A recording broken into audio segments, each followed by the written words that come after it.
तो hello friends. तो आज की इस वीडियो में हम बहुत ही इंटरेस्टिंग डिस्कशन करने वाले हैं अराउंड वॉलमार्ट, के मार्ट, थोड़ा बहुत हम डी मार्ट के बारे में भी डिस्कस करेंगे इस कंटेक्स्ट में। फिर वॉरेन बफेट को कौन सी इंडस्ट्री पसंद है, नहीं पसंद है, और वहाँ पे वो क्यों इन्वेस्ट करना पसंद नहीं करते हैं। फिर वो कौन सी कंपनी में एम्प्लॉय होना चाहते हैं। तो ठीक है, तो ऐसी बहुत सारी चीज़ें हैं कि जहाँ पे हम आज डिस्कस करने वाले हैं। ठीक है, अगर आपको लगता है कि हम ये जो कंटेंट बना रहे हैं, ठीक है, तो अगर आपको लगता है कि ये कंटेंट जो है वो अच्छा है, इन्फॉर्मेटिव है, तो प्लीज़ इस चैनल को लाइक कर दीजिएगा, सॉरी सब्सक्राइब कर दीजिएगा, और ये जो वीडियो है उसको लाइक कर दीजिएगा। तो थैंक यू इन एडवांस। तो आइए फटाफट से हम स्टार्ट करते हैं। ओके, तो सबसे पहला इस चैप्टर के अंदर दिया हुआ है केस ऑफ साउथ वेस्ट। मतलब जनरली ये एक बिलीफ है, मतलब हम भी यहाँ पे यही चीज़ फॉलो करते हैं कि जहाँ पे हम जो है वो एयरलाइन इंडस्ट्री एक ऐसी इंडस्ट्री है कि जहाँ पे हम अब आज भी अगर हमें इन्वेस्ट करना है तो हम सोचेंगे, ठीक है, क्योंकि हमें भी पता है कि एयरलाइंस इंडस्ट्री एक ऐसी इंडस्ट्री है कि जहाँ पे पैसा बनाना जो है वो बहुत ही मुश्किल काम है, ठीक है। बट ऐसी डिस्ट्रेस काइंड ऑफ इंडस्ट्री जो है, ऐसी इंडस्ट्री में भी एक कंपनी ऐसी है साउथ वेस्ट एयरलाइंस करके, ठीक है, जो जनवरी में उसका हेडक्वार्टर जो है यूएस में है। तो उस कंपनी ने भी अपने शेयर होल्डर को अच्छा खासा वेल्थ क्रिएट करके दिया है, ठीक है। बट उसका रीजन क्या है, तो ये सारी चीजें हम इसमें समझेंगे। तो आइए स्टार्ट करते हैं। मतलब सबसे पहले अगर हमें ये जो कोड जो है वो पीटर लिंच ने बोला हुआ है और बुक के अंदर भी दिया हुआ है, तो हम इसको आराम से पढ़ते हैं, समझते हैं, ठीक है। As a place to invest I will take a lousy industry over a great industry any time, ठीक है। तो अगेन आप देख रहे हो कि जहाँ पे अभी जो मार्केट में जैसा माहौल है, ठीक है, वहां पे जितने भी इन्वेस्टर्स हैं, मेजोरिटी जैसे हम बोल सकते हैं, या रिटेल इन्वेस्टर्स जो हैं, वो नेक्स्ट हॉट सेक्टर कौन सा है, नेक्स्ट हॉट इंडस्ट्री कौन सी है कि जो हमें अच्छा ग्रोथ देगी, ठीक है, वही आज भी वो चेक करते हैं। बट जब हम पीटर लिंच की बात करते हैं, ठीक है, जो उन्होंने ये जो बुक लिखी थी बीटिंग द स्ट्रीट करके, उसमें यही चीज मेंशन है कि जहाँ पे वो एक लाउजी इंडस्ट्री को वो चूज करेंगे ओवर द ग्रेट इंडस्ट्री। तो उसके पीछे का रीजन क्या है, तो वो उन्होंने इसमें समझाया है। देखो ये क्लाइम के अंदर उसमें उन्होंने बहुत कुछ इसमें एक्सप्लेन कर दिया। तो आइए आराम से हम इसको समझते हैं कि जो इंडस्ट्री है, ठीक है, वो अगर वो स्लो ग्रोथ कर रही है तो जो वीक प्लेयर होंगे वो ऑटोमेटिकली ड्रॉप आउट हो जाएंगे इंडस्ट्री से, और जो बाकी के जो सर्वाइवर्स बचेंगे, ठीक, तो उनका जो मार्केट शेयर है वो इंक्रीज होगा इसकी वजह से। आई होप कि आप समझ रहे हो कि पीटर लिंच क्या समझाना चाहते हैं। तो उसके बाद उन्होंने क्या बोला कि जो कंपनी सर्वाइव कर जाती है ऐसी इंडस्ट्री में, तो वहां पे उनका जो मार्केट शेयर है वो बढ़ता जाएगा, और बाकी जैसे जैसे बाकी की जो कंपनी जो कैचअप नहीं कर पा रही, तो वो ऑटोमेटिकली जो है उससे बाहर हो जाएगी। तो ये एक, अगर हम सोचे तो हमारी अभी का जो फिलोसॉफी जो हम लोग आज एक रिटेल इन्वेस्टर जो आज फॉलो करता है कि वो कौन सी इंडस्ट्री है कि जहाँ पे मुझे अच्छा खासा ग्रोथ मिल सकता है, ये सारी चीजें, तो उससे पूरा ही थोड़ा, पूरा तो नहीं बोल सकते बट थोड़ा अपोजिट आइडिया है, ठीक है। तो आइए समझते हैं कि ऐसा क्यों है, क्या है इसमें, इस कोड को लेके हम आगे क्या इसको हम अप्लाई कर सकते हैं। तो फिर एक केस इस बुक के अंदर दिया हुआ है कि जो साउथ वेस्ट एयरलाइन घर का है, एयरलाइन करके जो कंपनी है यूएस में, उसके लिए एक एग्जांपल्स दिया हुआ है। तो उन्होंने मतलब एक्चुअली वॉरेन बफेट का भी इसमें ओपिनियन लिया गया है, फिर एक रिचर्ड ब्रांसन करके भी जो वर्जिन अटलांटिक चलाते हैं, उनका भी ओपिनियन लिया गया है कि जो एयरलाइन में मास्टर है, ठीक है, मतलब उनकी खुद की भी एयरलाइंस है, वर्जिन, आई थिंक वर्जिन करके। तो वहाँ पे रिचर्ड ब्रांसन ने बहुत ही सही मतलब एक चीज़ बोला हुआ था कि अगर आपको बिलियनियर बनना है, सॉरी मिलियनियर बनना है, तो आपको स्टार्ट करना है $1 बिलियन के साथ, और फिर आपको एयरलाइन इंडस्ट्री में इन्वेस्ट करना है या तो उसका बिज़नेस स्टार्ट करना है, तो आप ऑटोमेटिकली मिलियनेयर बन जाओगे। मतलब उनका कहने का मतलब ये था कि एयरलाइन इंडस्ट्री एक ऐसी इंडस्ट्री है कि जहाँ पे पैसा बनाना जो है वो बहुत ही मुश्किल है, ठीक है? तो ये हमें याद रखना है जब भी हम एयरलाइन इंडस्ट्री में इन्वेस्ट करते हैं या समझते हैं, तो उसके लिए। बट जब साउथ वेस्ट एयरलाइंस की बात आती है, ठीक है? तो उन्होंने अपने जो भी शेयर होल्डर है, उनको अच्छा खासा वेल्थ क्रिएट करके दिया है over the period of time. तो उसके पीछे का रीज़न क्या है? तो जब रिसर्च हो रहा था इस कंपनी के ऊपर, तो उनका एक ही ओपिनियन था कि हम जो है वो हम वही चीज़ करते हैं कि जहाँ पे हम एक अच्छा काम कर सकते हैं, ठीक है? मतलब जैसे उन्होंने यहाँ पे बोला हुआ कि stick to what you are good at, मतलब ऐसा कोई दूसरा एक्सपेंशन नहीं कर रहे हैं, ना ही कोई डाइवर्सिफिकेशन कर रहे हैं किसी और बिज़नेस में या रिलेटेड बिज़नेस में भी। मतलब वो वही चीज़ कर रहे हैं कि जहाँ पे वो जो कोर ऑपरेशन होना चाहिए, उसी के ऊपर वो उनका पूरा का पूरा फ़ोकस है, ठीक है? यहाँ पे अगेन उनका साउथ वेस्ट का जो फ़ोकस है वो लो कॉस्ट है।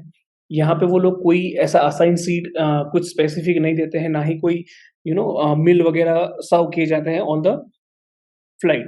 तो इसकी वजह से बहुत सारे जो लॉजिस्टिक वाले जो जितने भी ऑपरेशन टास्क जो रहते हैं वो मिनिमाइज़ हो जाते हैं। तो कंपनी का जो एग्ज़ीक्यूटिव्स हैं, एम्प्लॉइज़ हैं, वो जो कोर जो सर्विस प्रोवाइड करना होता है एज़ एन एयरलाइन इंडस्ट्री अपने कस्टमर्स को, तो वहाँ पे वो अच्छा खासा फ़ोकस कर सकते हैं। और दूसरा ये कि यहाँ पे कोई भी ऐसा नहीं है कि ये बिज़नेस क्लास अलग से है, फर्स्ट क्लास, सेकंड क्लास ऐसा कुछ भी नहीं है, सिंगल क्लास है। वहाँ अगेन आप देख सकते हो कि यहाँ पे उन्होंने सिम्प्लिफिकेशन किया है कि कोई ज़्यादा कॉम्प्लिकेट चीज़ों को नहीं किया है और वो कोई दूसरे कि चलो हम यहाँ पे भी एक्सपांड कर लेते हैं, इस मार्केट में भी एक्सपांड कर लेते हैं, यहाँ पे अपॉर्च्युनिटी ज़्यादा है। तो ऐसा उन्होंने नहीं किया है। उन्होंने क्या किया है कि वहाँ जहाँ पे जो सिटीज़ में डिमांड हाई है, ठीक है? तो उसी सिटीज़ में उन्होंने थोड़ा एक्सपेंशन करने का प्लान किया है, बाकी उससे ज़्यादा कुछ भी नहीं। मतलब उनका उनका फिक्स है कि जहाँ पे भी वो काम करते हैं, ठीक है? जहाँ पे भी उनका ऑपरेशन है, फ्लाइट्स आती है, जाती है, तो वो ऐसी जगह होनी चाहिए कि जहाँ पे जो डिमांड है वो high high on the higher side हो, ताकि वॉल्यूम्स जो हो वो ज़्यादा हो। भले ही वो लो कॉस्ट है बट उनका वॉल्यूम्स जो है वो ज़्यादा है। तो ये मॉडल आप याद रखना, इसमें अभी हम नेक्स्ट 2-3 कंपनीज़ जितनी भी हम डिस्कस करेंगे, यहाँ पे भी आप देखना कि एक सिमिलर पैटर्न बन रहा है। तो अगेन उनका अभी और भी क्या कहना है कि वो लोग जो है, वो चीज़ों को सिंपल रखते हैं। मतलब लेट्स से कि उनका one of the examples could be this कि जहाँ पे जितने भी एयरलाइन्स चलाते हैं, सॉरी, जितने भी प्लेन्स चलते हैं साउथ वेस्ट के, तो वहाँ पे वो लोग सिर्फ़ और सिर्फ़ बोइंग 737 बस एक ही टाइप के एयरक्राफ्ट जो है वो यूज़ करते हैं। मतलब ऐसा कुछ भी नहीं है कि वैरायटी ऑफ एयरक्राफ्ट है। मतलब यहाँ अगर फॉर एग्ज़ाम्पल कोई लेट्स से कि जैसे अभी हमने देखा कि वो सिंगल क्लास सर्विस प्रोवाइड करते हैं। मतलब यहाँ पे कोई फर्स्ट क्लास, बिज़नेस क्लास ऐसा कुछ भी नहीं है, ठीक है? तो सेम एयरक्राफ्ट वो यूज़ करते हैं हर जगह पे। तो इसकी वजह से उनके एम्प्लॉइज़ को ट्रेन करने में, पार्ट्स को स्टोर करने में, सब हर जगह पे उनको कॉस्टिंग में एक बेनिफिट मिलता है। तो इसकी वजह से भी कंपनी जो है वो लो कॉस्ट जो अपना रख सकती है, तो ये भी एक रीज़न है। फिर दूसरा, जब अराउंड ये अगेन ये बात हो रही है अराउंड द 5-6 के sorry 2000 I think early 90s या ऐसा कुछ है, कि जब एक थोड़ा-सा रिसेशन जैसा माहौल हुआ था, ठीक है? तो उस टाइम पे भी मतलब बिकॉज़ कि कंपनी जो है वो लो कॉस्ट में है, ठीक है? और कि उनके पास उन्होंने कि अ, एक्सपेंशन भी इतने नहीं किए थे, तो उनके पास ओवरऑल जो रिलेटिवली अगर हम दूसरी एयरलाइन्स की अगर हम बात करते हैं, ठीक है? साउथ वेस्ट के कंपैरिज़न में, तो वहाँ पे उनके ऊपर डेट जो था वो भी बहुत कम था। तो भले ही रिसेशन आया, डिमांड कम हुई, ठीक है? ये सारी चीज़ें हुई, but even after that the company was actually in profit. मतलब अपने शेयर होल्डर को वो फिर भी कमा के दे रही थी। बट उसके पीछे का एक ही रीज़न था कि डेट कम था और लो कॉस्ट अप्रोच था। तो अगर डिमांड घट भी गई, ठीक है, अगर कम भी हो गई, तो फिर भी वो कंपनी जो है वो सर्वाइव कर सकती थी, ठीक है? तो ये चीज़ आप ध्यान रखना। फिर यहाँ पे अगेन एक थोड़ा-सा एक स्टैटिस्टिक्स जैसा दिया हुआ है, ये एक्चुअली डायरेक्टली बुक से लिया गया है, कि जहाँ पे जो कंपनी है उन्होंने उनका जो एक टाइम पे जो स्टॉक मार्केट का जो ओवरऑल वैल्यूएशन था, ठीक है? मतलब अराउंड 2003 में, तो वो इतना ज़्यादा हो गया था कि जो बाकी की 7-8 बाकी की जितनी भी एयरलाइन कंपनी थी उससे भी ज़्यादा था, ठीक है? तो यही होता है जब कि अगर आपका डेट कम है, ठीक है? तो आप even worst of the worst situation में भी आप सर्वाइव कर सकते हो। फिर दूसरा है वॉलमार्ट। अगेन यहाँ पे हम थोड़ा-सा डीमार्ट अभी भी डिस्कस करेंगे, फ्यूचर ग्रुप पे भी थोड़ा डिस्कस करेंगे और वॉलमार्ट और के-मार्ट, ठीक है? इसके ऊपर भी हम डिस्कस करेंगे। तो अगेन अगर आपको लगता है कि ये वीडियो आपको इन्फॉर्मेटिव लग रहा है, ठीक है? तो प्लीज़ लाइक कर दीजिएगा। चलिए आगे बढ़ते हैं। तो 1962 में सैम वॉल्टन करके एक फाउंडर फाउंडर थे वॉलमार्ट के, उन्होंने ही वॉलमार्ट जो है वो स्टार्ट किया था। तो उनका जो सबसे पहला जो स्टोर था वो एक 3000 की एक छोटी-सी छोटे से जो सबअर्ब या ऐसा कुछ बोल सकते हो, कि वहाँ पे उन्होंने एक छोटा-सा स्टोर चालू किया था, सबसे पहला 1962 में। बट एक्चुअली में वॉलमार्ट स्टार्ट करने से पहले भी सैम वॉल्टन जी ने वहाँ पे बहुत सारे दूसरे जो रिटेल चेन्स थे, ठीक है? उनको भी उन्होंने बहुत ही स्टडी किया। मतलब उनको वॉलमार्ट स्टार्ट करने से पहले उन्होंने जो कॉम्पिटिटर्स थे या पोटेंशियल कॉम्पिटिटर्स भी हम बोल सकते हैं, तो उनको उन्होंने यू नो इंटेंसली स्टडी किया पहले तो, ठीक है? तो उनमें एक था रिटेल चेन जिसका नाम था के-मार्ट करके। तो के-मार्ट ने 1977 में उसके 1800 जितने स्टोर हो गए थे पूरा यूनाइटेड स्टेट्स में। जबकि वॉलमार्ट का स्टोर का जो काउंट था वो सिर्फ़ और सिर्फ़ था 195, ठीक है? बट आप देखना कि धीरे-धीरे ये अब हम अभी भी जहाँ जो मैं आपको डीमार्ट वर्सेस फ्यूचर ग्रुप का जो बोल रहा हूँ वो कैसे यहाँ पे भी एप्लीकेबल है। तो अगेन ये बुक से ही लिया गया है कि जहाँ पे एक एग्ज़ीक्यूटिव ने बोला है कि जो वॉलमार्ट के जो लो कॉस्ट स्ट्रक्चर है, ठीक है? वो बेसिकली उनका जो डिस्ट्रीब्यूशन नेटवर्क है, ठीक है? और दूसरा कि जहाँ पे वॉलमार्ट ने अग्रेसिवली एक्सपांड नहीं किया है, डेलिबरेटली एक्सपांड किया है, मतलब आराम से सोच-समझ के एक-एक स्टोर में जब वो प्रॉफिटेबल हो रहे थे, तब उन्होंने जाके एक्सपांड किया है। मतलब एग्रेसिवली एक्सपांड नहीं किया जितना एग्रेसिवली के-मार्ट ने किया है। तो इसकी वजह से उनका जो कॉस्ट था, ठीक है, वो बहुत ही कम रख पाए, वो ज़्यादा डिस्काउंट दे पाए अपने कस्टमर्स को ताकि अगेन वो फुटफॉल बढ़ रहा था। तो ये सारी चीज़ें जब कंबाइन हुई, तो के-मार्ट का जो एडवांटेज था उसके सामने वॉलमार्ट का जो एडवांटेज था वो बहुत ही ज़्यादा था, ठीक है? तो यही चीज़ हमें देखना है। फिर मतलब हम वॉलमार्ट की सॉरी जब हम वॉलमार्ट की बात करते हैं, तो हमें ये थोड़ा सिमिलर लगता है कि जैसे हमारा डीमार्ट इंडिया में है, ठीक है? तो इंडिया में जब हम डीमार्ट की बात करते हैं, तो यहाँ पे अगर हम देखते हैं कि जब राधाकृष्ण दमानी ने जब स्टार्ट किया डीमार्ट, तो उनको पहला स्टोर ओपन किया, उसके बाद जब उन्होंने एक्सपांड किया, तो उसमें 8 से 10 साल लग गए थे। सोचो मतलब उन्होंने बहुत ही सोच समझ के आराम से ना ही किसी की कर्जा लेके या कुछ भी करके उन्होंने अपना स्टोर जो है वो एक्सपांड नहीं किया। मतलब जब वो स्टोर जब प्रॉफिटेबल होते गए उसके बाद उन्होंने धीरे-धीरे एक्सपांड करते गए। एक क्लस्टर बेस्ड उनका एक अप्रोच था। तो ये सारी चीज़ें जब हम कंबाइन करते हैं और प्लस आप देख सकते हो कि फ्यूचर ग्रुप के साथ क्या हुआ। मतलब फ्यूचर ग्रुप जो था वो भी अग्रेसिवली एक्सपांड कर रहा था जस्ट लाइक के-मार्ट। और आज हम सबको पता है कि के-मार्ट और फ्यूचर ग्रुप दोनों बैंकरप्ट ऑलमोस्ट बैंकरप्ट हो गए। के-मार्ट तो कब से बैंकरप्ट हो चुका है या तो आई थिंक एक्वायर हो चुका है किसी और कंपनी के साथ। बट फ्यूचर ग्रुप का तो हम सबको ही पता है कि वो almost on the verge of the bankruptcy, right? तो ये सारी चीज़ें जब हम समझते हैं ना तो वो जो क्या बोलते हैं वो अ, खरगोश और कछुआ ये वाली जो स्टोरी है, ठीक है? तो यहाँ पे एग्ज़ैक्टली वो अप्लाई होती है। मतलब आप ज़्यादा अगर दौड़ने जाओगे, जल्दी से दौड़ने जाओगे, ठीक है?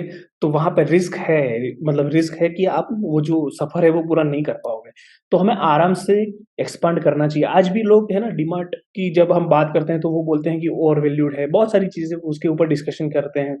स्टॉक नहीं चल रहा है ये वो, ठीक है? बट आप जब उसके कोर में जाओगे समझोगे कि राधाकृष्ण दमानी जी कैसे उनको आगे ले जा रहा है धीरे-धीरे भले ही वो धीरे-धीरे मतलब उनका जो एक विज़न है, ठीक है? मतलब एक वॉलमार्ट जैसी अगर आप वॉलमार्ट जैसी चेन अगर आप देखते हो, अगर इंडिया में बनने का अगर किसी कंपनी के पास अगर पोटेंशियल है तो वो डीमार्ट है। उसका रीज़न अगेन यही है कि वो लोग एक्सपेंशन जो है, वो बहुत ही धीरे-धीरे कर रहे हैं। एक क्लस्टर बेस्ड अप्रोच फ़ॉलो कर रहे हैं कि जहाँ पे उसका डिस्ट्रीब्यूशन नेटवर्क अच्छा खासा बना रहा है और जो कॉस्ट है वो भी बहुत ही कम रहा है ताकि वो जो डिफरेंस बच रहा है, ठीक है, बीच में, तो वो डायरेक्टली कंज्यूमर्स को पास ऑन कर सके। मतलब ज़्यादा डिस्काउंट दे सके और इन रिटर्न क्या होगा कि ज़्यादा फुटफॉल आएगा, ज़्यादा कस्टमर वहाँ से परचेज़ करेंगे, वॉल्यूम बढ़ेगा, तो उस हिसाब से वो लोग ग्रोथ कर रहे हैं। मतलब यहाँ पे कुछ भी तरह का कर्ज़ा लेके वो एग्रेसिवली एक्सपांड नहीं कर रहे। तो ये हमें समझना है मतलब वॉलमार्ट, के-मार्ट और डी-मार्ट और फ्यूचर ग्रुप का जैसे सिनेरियो हुआ है वो वाला। ठीक है? तो आइए हम स्टार्ट करते हैं कि नेक्स्ट जो कंपनी थी न्यूकोर करके, ठीक है? तो अगेन ये स्टील वाली कंपनी है, स्टील का जो रिसाइक्लिंग वगैरह होता है तो वो उसमें वो ये कंपनी जो है वो काम करती है। तो हम सबको पता है कि स्टील का जो सेक्टर है, वो एक साइक्लिकल सेक्टर है कि जहाँ पे लेट्स से कि बहुत सारी चीज़ें प्ले करती है, इकोनॉमी से अच्छा करनी चाहिए तब जाके स्टील का सेक्टर जो है वो अच्छा परफ़ॉर्म करता है। तो ये बहुत सारी चीज़ें हैं यहाँ पे, बट न्यूकोर एक ऐसी कंपनी थी कि जो it was able to generate profit and shareholders return even in the turbulent times. मतलब जब टाइम खराब था फिर भी न्यूकोर एक ऐसी कंपनी थी कि जो कंसिस्टेंटली अपने शेयर होल्डर के लिए रिटर्न जनरेट कर रही थी। तो उसके पीछे के रीज़न्स क्या थे? तो जब गुड टू ग्रेट में जो ऑथर है जिम कोलिन जब उन्होंने एग्जीक्यूटिव्स जो है, ठीक है? सीईओ ऑफ न्यूकोर फॉर एग्ज़ाम्पल यहाँ पे जैसे कोट में दिया हुआ है केन इवर्सन करके, तो जब उनको पूछा कि भाई ऐसे टॉप 5 फैक्टर्स क्या है कि जो आपको लगता है कि कंपनी इतना अच्छा कर रही है, तो उसके पीछे के रीज़न क्या है, ठीक है? तो मतलब जब उन्होंने बोला तो उन्होंने एक ही बोला कि वो प्राइमरी फैक्टर्स जो है, वो कंसिस्टेंसी है कंपनी की और उनके जो प्रोजेक्ट्स है, फिलॉसफी है, उनको वो कैसे एग्ज़ीक्यूट कर पा रहा है, ठीक है? तो ये सारी चीज़ें हैं मतलब यहाँ पे भी अब ऐसी कंपनी है कि जहाँ पे जब वॉरेन बफेट को पूछा गया कि अगर आपको चांस दिया जाए कि आपको किसी ऑर्गेनाइजेशन में काम करना है एज एन एम्प्लॉय, तो आप कहाँ पे काम करोगे? तो उन्होंने विदाउट हेजिटेशन बोल दिया कि मैं अगर अगर मुझे ऐसा चांस मिलता है तो मैं न्यूकोर का एम्प्लॉय बनना पसंद करूंगा। ठीक है, तो यहाँ पे अगेन एक दूसरे एग्जीक्यूटिव से भी पूछा गया था सेम चीज, तो उन्होंने बोला कि भाई 80% जो सक्सेस है वो कंपनी के कल्चर की वजह से, और 20% बाकी का जो है वो पोटेंशियली टेक्नोलॉजी का जो यूज कंपनी ने किया है उसकी वजह से। वो टेक्नोलॉजी क्या थी? टेक्नोलॉजी थी मिनिमल करके, ठीक है? वो थोड़ा एक प्रोप्राइटरी डिस्कशन है, और मोर इम्पोर्टेंटली वो एक थोड़ा टेक्निकल डिस्कशन है। मतलब यहाँ पे हम ये समझ सकते हैं कि जो टेक्निकल वाला जो पार्ट है, ठीक है? वो इतना इम्पोर्टेंट नहीं था, मतलब सॉरी, टेक्नोलॉजी वाला जो पार्ट है वो इतना इम्पोर्टेंट नहीं था, बट जो कंपनी का कल्चर था, उसकी वजह से कंपनी जो थी वो बाकी के कंपैरिजन में, बाकी कंपीटिटर्स के कंपैरिजन में वो अच्छा कर सकती, ठीक है? अगे देखो यहाँ पे लिखा है कि जो रियल कॉम्पिटिटिव एडवांटेज था न्यूकोर का, वो टेक्नोलॉजी ऐसा कुछ भी नहीं था, मैनेजरियल इनोवेशन वो कुछ भी नहीं। बट हम यहाँ पे फोकस कर रहे हैं कि जहाँ पे जो कंपनी के जो रिलेशन थे, ठीक है, उनके वर्कर्स के साथ, इनके एम्प्लॉयज के साथ, वो बहुत ही बेटर थे। अगेन अगर हम देखने जाए यहाँ पे, तो आप यहाँ पे जो एग्जीक्यूटिव, मतलब टॉप लेवल के जो एग्जीक्यूटिव्स थे, उनके जो बेनिफिट्स थे, कंपनसेशन के जो बेनिफिट्स होते हैं, पॉक्स वगैरह, तो वो बहुत ही कम थे कंपेयर टू जो एम्प्लॉइज जो प्लांट वगैरह में काम करते थे। तो ये आपने बहुत ही कम जगह पे देखा होगा ऐसा कल्चर, ठीक है? तो एक और भी चीज है, just give me a second. तो जहाँ पे न्यूकोर ये जो कंपनी है, ठीक है, तो उनके जो एम्प्लॉइज थे, तो उनको क्या मेनली बेनिफिट मिलते थे, एक थोड़ा सा मैं आपको ये भी एक स्नैपशॉट दे देता हूँ। मतलब न्यूकोर जो था, उस टाइम पे कुछ अराउंड 9,800 एम्प्लॉइज जो उनकी कंपनीज में काम करते थे, तो सबके नाम, वो जब भी उनका एनुअल रिपोर्ट पब्लिश होता था, तो सब ईच एंड एवरी एम्प्लॉइज का नाम उस एनुअल रिपोर्ट में छपता था। आप सोचो, मतलब आपने अभी ऐसा कोई एनुअल रिपोर्ट पढ़ा है? अगर पढ़ा है तो प्लीज कमेंट सेक्शन में बताइएगा कि ऐसी कौन सी कंपनी है इंडिया में कि जहाँ पे ये लोग जितने भी एम्प्लॉइज काम करते हैं उन सबके नाम अपने एनुअल रिपोर्ट में मेंशन किए हैं, ठीक है? फिर दूसरा है कि जितने भी एम्प्लॉइज एलिजिबल थे, सबको उस टाइम पे, मतलब हम आजकल की बात नहीं कर रहे, हम अर्ली 90s 80s की बात कर रहे हैं कि तब जो ये अमाउंट था बड़ा था। मतलब एवरी वर्कर जो था, उनको $2000 अपने चाइल्ड के एजुकेशन के लिए मिलते थे। सोचो, आज कहाँ ऐसा आपने देखा है? कौन सी कंपनी में ऐसा देखा है? ठीक है, फिर जितने भी एम्प्लॉइज वहां पे काम करते थे, चाहे वो टॉप लेवल एग्जीक्यूटिव हो या प्लांट लेवल पे एग्जीक्यूटिव, सॉरी, एम्प्लॉय जो है वो काम कर रहा है, ठीक है, तो सबको एक सेम ड्रेस ही पहनना पड़ता था। मतलब ऐसा कुछ नहीं है कि अगर आपकी ऑथोरिटी या आपकी सीनियोरिटी ज्यादा है तो आपको वहां पे एक नए कलर का कपड़ा पहनना है। अगर आप एकदम नीचे लेवल पे काम कर रहे हो, एकदम एग्जीक्यूटिव लेवल पे काम कर रहे हो, ठीक है, प्लांट में, तो आपको एक अलग रंग का कपड़ा पहनना है। ऐसा कुछ भी नहीं था वहां पे, सेम टू सेम सबको एक ही कलर का कपड़ा पहनना था। तो ये अब अगेन ये दर्शाता है कि कंपनी जो है वो इक्वालिटी में मानती है बहुत ज्यादा, ठीक है? तो और यही बहुत सारे रीजंस हैं कि जिसकी वजह से वॉरेन बफेट ने भी बोला कि भाई अगर मुझे चांस मिलेगा किसी कंपनी में काम करने का, तो मैं न्यूकोर को अपना एम्प्लॉयर तरीके, एम्प्लॉय की हिसाब से उसको चूज करूंगा, ठीक है? तो ये सारी चीजें थी। मतलब न्यूकोर का जो कल्चर था ना वो बहुत ही सही था, और उसकी वजह से जो कंपनी के रिलेशन थे वो भी एम्प्लॉयज के साथ अच्छे थे। और उसी की वजह से यूनियन, जैसे यहाँ पे अपने स्टील स्टील या प्लांट स्टील वाली कंपनी जो है, मतलब जहाँ भी मैन्युफैक्चरिंग है, जहाँ पे बहुत ज्यादा मैन्युफैक्चरिंग होता है, तो वहाँ पे जनरली ये होता है कि यूनियन बन जाते हैं, फिर उनकी डिमांड्स रहती है जब वो मैच नहीं करती है। तो ये सारी चीजें वहां पे नहीं थी, और इसकी वजह से कंपनी जो थी वो बहुत ही ज्यादा इफेक्टिवली काम कर पा रही थी, और लो कॉस्ट प्रोड्यूसर थी उस टाइम पे। तो अगेन अगर हम डिस्कस करते हैं कि भाई ऐसा क्या था, ये जो तीन कंपनीज अभी हमने डिस्कस करी, वॉलमार्ट थी, ठीक है, फिर उसके बाद न्यूकोर, और सबसे पहले आई थिंक हमने साउथ वेस्ट एयरलाइंस जो थी उसको डिस्कस किया। तो ये तीनों कंपनी के अंदर सब ऐसी क्या कॉमन चीजें थी, ठीक है, कि वो अपने शेयर होल्डर के लिए भी एक वेल्थ क्रिएट कर पाए, और एट द सेम टाइम वो लोग जो लो कॉस्ट प्रोड्यूसर थे वो भी बने रहे। तो सबसे पहला यही उनका फोकस था कि हमें जो है वो low cost producer of supplier producer slash supplier of goods and service रहना। मतलब ऐसा कुछ भी नहीं, हमें ज्यादा पैसा नहीं कमाना है। मतलब ज्यादा पैसा इन द सेंस कि हमें ज्यादा मार्जिन वाले भले ही प्रोडक्ट ना हो, बट हमारा वॉल्यूम जो है वो ज्यादा होना चाहिए, ठीक है? तो सबसे बड़ा उनका फोकस ये था कि लो कॉस्ट प्रोड्यूसर ही उनको बने रहना है। दूसरा था कि उनका जो प्रोडक्टिविटी जो था for each and every employee, वो भी उन्होंने बढ़ाया। अब जैसे आप देख सकते हो, साउथ वेस्ट हो या वॉलमार्ट हो, या जैसे हमने न्यूकॉर के केस में भी देखा, ठीक है, कि जहाँ पे कल्चर वगैरह अच्छे हैं, प्रोडक्टिविटी ज़्यादा है, तो एवरी एम्प्लॉयी जो है, वो ज़्यादा कंट्रीब्यूट कर पाएगा, ज़्यादा प्रोडक्टिव हो पाएगा और उसकी वजह से जो ओवरऑल आउटपुट है या जो भी कैपेबिलिटी है मैनेजमेंट की, एक सर्विस प्रोवाइड करने की, वो भी ज़्यादा रहेगी और इसकी वजह से जो ओवरऑल कस्टमर सेटिस्फेक्शन है, वो भी ज़्यादा रह सकता है। ठीक है? तो ये दूसरा रीज़न था और तीसरा था कि अवॉइड कॉर्पोरेट एक्सेस, मतलब यहाँ पे कोई भी एक्स्ट्रा खर्चे कंपनी नहीं करती थी और मतलब इन्होंने, अगर आप देखोगे तो आप वॉलमार्ट के स्टोर देखो, फॉर एग्ज़ाम्पल आपको डीमार्ट के स्टोर भी आप देख सकते हो कि अगर आप डीमार्ट के स्टोर में जाओगे तो आपको कोई भी ऐसी फैंसी चीज़ वहाँ पे नहीं मिलेगी। उनके जो आयल वगैरह भी रहते हैं वो भी बहुत ही सिंपल चीज़ें होती है, ठीक है? मतलब आप देखोगे कि यहाँ पे टेक्नोलॉजी पे इतना फ़ोकस नहीं है। अगर आप वॉल डीमार्ट के भी स्टोर में अगर आप जाते हो, तो आपको देखने मिलेगा कि भाई वो लोग थोड़ा आउटडेटेड टेक्नोलॉजी वगैरह यूज़ करते हैं। मतलब इतना कि एकदम लेटेस्ट टेक्नोलॉजी वो लोग यूज़ नहीं करते हैं। बट अगेन उनका फ़ोकस ये नहीं है कि वो कौन-सी टेक्नोलॉजी यूज़ करते हैं। जैसे अभी हमने देखा कि technology was not the first 5 factor, ठीक है? मतलब वो छठे 7वें नंबर पे आता होगा, पर पहले 5 फैक्टर में तो नहीं ही आता है। तो ये चीज़ हमें समझना है और यहाँ पे बाकी के खर्चे जो है वो बहुत ही कम कर दिए ताकि जो लो कॉस्ट उनका जो एक एम है कि हमें लो कॉस्ट रहना है, ठीक है? वो पूरा हो सके। तो बाकी जितने भी एडिशनल जो भी एडवांटेज होते हैं वो सारे के सारे वो कस्टमर्स को पास ऑन कर सकें, ठीक है? तो बेसिकली यही था इस चैप्टर में कि प्रोडक्टिविटी जो है वही इम्पोर्टेंट है, लो कॉस्ट रहना भी एक एडवांटेज हो सकता है और ऐसा भी नहीं है कि अगर कोई इंडस्ट्री में लेट्स से कि बहुत सारे प्लेयर्स हैं, फॉर एग्ज़ाम्पल जैसे हमने एयरलाइन इंडस्ट्री में अगर देखा हमने, तो वहाँ पे भी अगर आप अच्छी कंपनी अगर ढूँढ सकते हो, ठीक है?